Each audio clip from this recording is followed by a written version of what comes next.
Bonjour.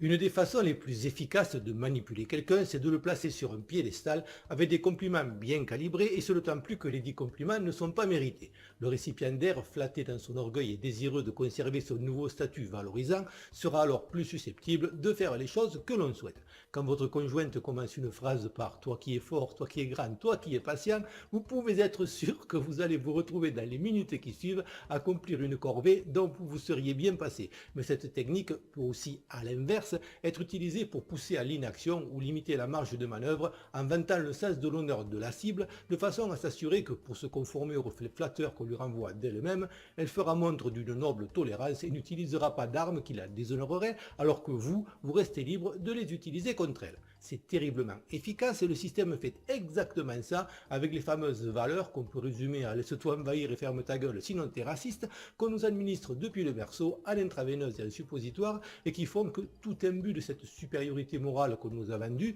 qui nous rend vulnérables en nous dissuadant de tout effort pour nous améliorer et sans laquelle il ne saurait y avoir de culpabilité expiatoire, on arrive dans un combat de rue en s'interdisant de frapper au visage et dans les parties génitales, alors qu'en face, non seulement on ne va pas se priver, mais on sortira tranquillement de sa poche un opinel ou un couteau de cuisine avec, selon qu'il s'agisse d'un antifa ou d'un islamiste, le Tché ou Allahu Akbar engravé sur le manche. Donc je sous-entends bien sûr que les antifas qui n'écrivent pas dessus Che Guevara en intégralité auraient un manche plus petit que la moyenne, même si ça pourrait expliquer leur agressivité chronique. Dans un combat de rue, et c'est ce vers quoi nous mènent nos élites si on n'arrive pas à canaliser vers eux les frustrations qu'ils cultivent dans la population, dans un combat de rue donc, il n'y a par définition pas de règles. Et celui qui par orgueil s'en impose se bat au final avec une main attachée dans le dos et finira par se faire carrer son honneur bien profond dans un orifice quelconque avant qu'il ne soit recyclé sous forme d'épitaphe sur sa pierre tombale et montrer un exemple à tous ceux qui n'ont toujours rien compris et qu'on encouragera à suivre. Raison pour laquelle le système a encensé Beltrame. Le sentiment orgueilleux de valoir mieux que les autres, qui est au cœur même de toutes ces idéologies du nombril qui déconstruisent la société et qui poussent la gauche au paternalisme et la droite à récuser une violence qui la rabaisserait, ne fait illusion que face à des gens préconditionnés et tant qu'un semblant de civilisation et une protection policière efficace force les règles du jeu. Mais quand cette civilisation se délite, face à la réalité et à des gens qui n'ont pas subi le même conditionnement, on constate vite que la supériorité d'un groupe sur un autre ou d'un individu sur un autre ne peut être que factuelle et certainement pas morale. Le supérieur, c'est celui qui est toujours vivant à la fin et tout le reste n'est que foutaise. Il n'y a pas de façon honorable de combattre un crocodile qui ne se termine pas par une indigestion pour lui et une raison funèbre pour nous. Et ceux qui, sous prétexte d'antispécisme, lequel n'est qu'une variante de l'antiracisme basée sur le même sophisme d'une égalité qui repose sur le plus petit dénominateur commun, nous disent que c'est lâche et immoral de préférer dégommer le dit crocodile à distance avec un fusil à lunettes s'il s'avance vers nous, ne veulent objectivement pas notre bien.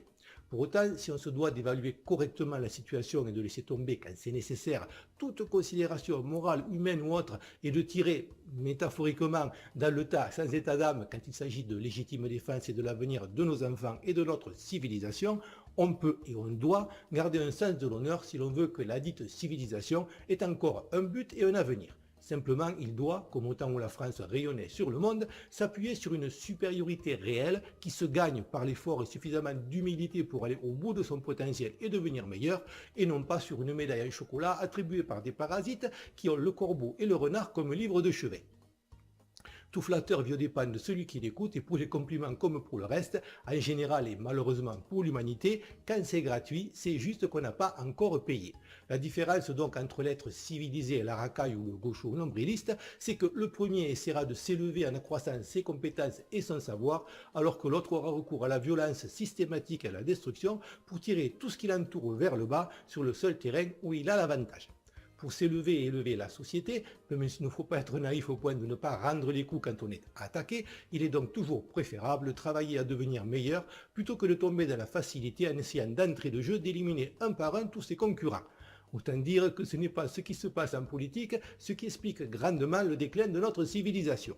Donc au nom des soi-disant valeurs de la République, on se retrouve à accepter comme normal de ne pas s'abaisser à se défendre par la violence contre les pauvres victimes de notre supériorité qui nous agressent, même si c'est le seul langage qu'elles comprennent. De la même façon, au lieu de ressortir la guillotine du placard, on va attendre tranquillement les prochaines élections comme des gens civilisés. On est trop bien pour se salir les mains et trop bien pour se laisser aller à ces quelques ismes et ces quelques phobes qu'on accole à toute tentative de décrire la réalité. Le système n'a pas peur de ceux qui traînent derrière eux les boulets de l'honorabilité et de la bien-pensance, mais trimballer des émeutes dans les quartiers sensibles qui n'ont pas ce handicap et qu'il n'arrivera certainement pas à contenir avec les quelques CRS d'ordinaire utilisés comme chiens de berger pour conduire un troupeau entier de moutons qui les surpasse pourtant largement en nombre. Dans le cas de figure où il n'arriverait pas à nous pousser à la guerre civile et à régler le problème à sa place pendant qu'il compte les points, il lui faudra alors probablement aligner autant de CRS que de manifestants, d'autant plus que le poulet grillé façon Molotov, contrairement au pied de Weinstein pané, ne contient pas de porc et sous réserve d'abattage rituel, a vocation à être halal.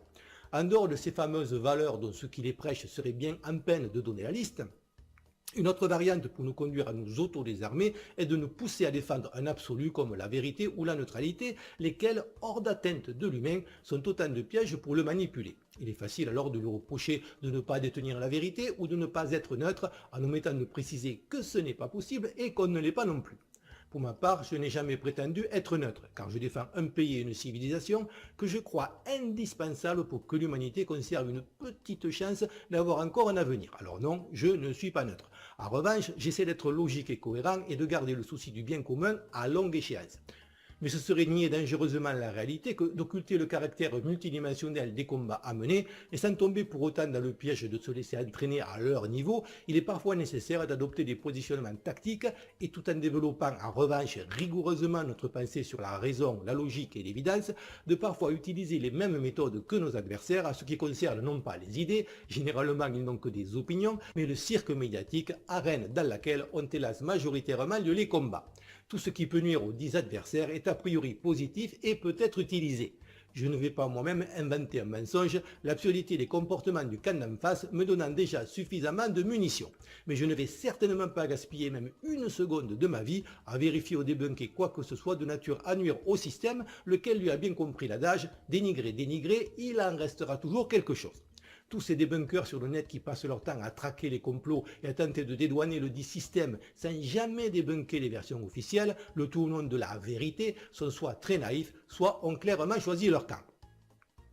Il faut bien comprendre que la chose fondamentale qu'il y a en commun chez tous les complotistes, même ceux qui défendent des choses qui peuvent sembler abracadabrantes à certains, c'est qu'ils ont tous compris non seulement qu'on ne peut pas faire confiance au système, mais déjà à la base qu'il y a un système, chose dont beaucoup de gens n'ont même pas conscience. C'est pour cela que la lutte contre le complotisme est aussi acharnée et absolument pas au nom d'une quête futile de la vérité. On ne cherche pas à combattre les fake news, mais simplement à en avoir le monopole. En outre, comment peut-on à la fois vendre le concept de démocratie et en même temps penser que des gens qui sont théoriquement capables de voter en conscience sont en revanche incapables de faire la part des choses face à de simples vidéos et doivent être protégés. De la Terre plate aux reptiliens en passant par le 11 septembre, les chemtrails, les interrogations sur la Lune, les vaccins ou l'énergie libre, ceux qui s'interrogent, généralement s'ils sont cohérents, ne votent pas Macron. Et outre le fait qu'à titre personnel, je partage certaines de ces interrogations, ça me fait dans tous les cas des alliés objectifs qu'il convient de traiter avec respect et bienveillance. Quelles que soient nos opinions sur le sujet, il ne faut pas se tromper de combat. Et le faux ou le vrai dans cette lutte dont on n'a pas décidé les règles, non sur le terrain médiatique, qu'une importance relative, et ce n'est tout de même pas un système qui nous ment 24 heures sur 24 qui va nous culpabiliser si de temps en temps on se fait l'écho de rumeurs sans les vérifier. L'enjeu du combat sur ce terrain n'a jamais été la vérité, mais la perception de l'opinion. Et si Al Macron, faute de pouvoir cette fois utiliser la fraude fiscale, doit sa chute à une rumeur quelconque, qui de toute façon, vraie ou fausse, ne sera que la dernière goutte d'eau dans un vase qu'il aura rempli lui-même, où est le problème? À moins bien sûr qu'on soit au-dessus de ça au nom des valeurs de la République. République qui, de son côté, si elle est prompte à donner des leçons, ne se gêne pas pour taper sous la ceinture, sachant qu'elle a quasiment inventé les fake news, si l'on considère que, contrairement à Macron, lequel a récemment adoubé l'imposteur Mélenchon et s'est décrété ennemi des populistes, Macron, dont les insultes régulières à notre égard sont filmées, documentées et avérées, Marie-Antoinette n'a jamais dit « ils n'ont plus de pain, qu'ils mangent des brioches ». Petite phrase qui a largement contribué, comble de l'ironie, à ce que sa tête se retrouve dans une panière. Il ne faut donc pas désespérer. Comme promis dans ma dernière vidéo, vous avez désormais un encart sur la page d'accueil de la chaîne intitulée « Les chaînes des abonnés » afin de faire la promotion de vos chaînes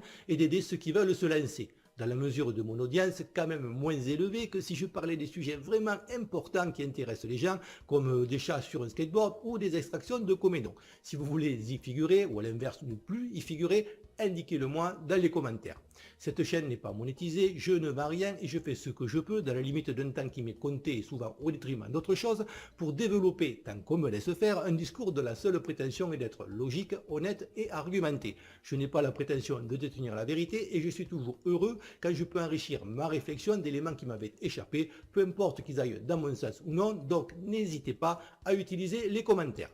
Merci pour vos encouragements, merci à tous ceux qui likent et merci pour vos partages souvent courageux qui sont le moteur de cette chaîne et sa seule chance de toucher un public plus large. Avec l'arrêt de YouTube, je n'avais plus que BitChute comme chaîne secondaire, ce qui me mettait dans une position délicate. Je vous annonce donc, et ça m'a pris pas mal de temps, que j'ai également copié mes vidéos sur la toute nouvelle plateforme américaine Real Video, axée sur la liberté d'expression, dont je vous mets le lien dans la description, en espérant qu'elle tienne plus longtemps. Merci encore à tous et à bientôt, j'espère.